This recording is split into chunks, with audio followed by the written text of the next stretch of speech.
In this video, I'm going to be showing you how to update the firmware for your Ethernet cDAQ chassis.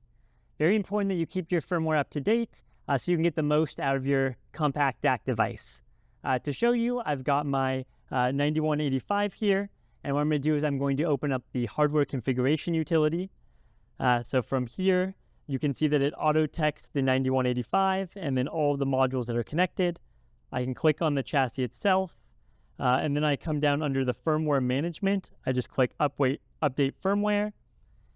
And then I can just go in and it will pull up the firmware for the version of DAQ-MX that I currently have. For me, that is going to be 2024 Q3. So I can click this here and then I can go ahead and click update. Mine's already up to date, so I don't need to. But if you just go through those steps, you'll be all set with the newest firmware for your DAQ-MX driver.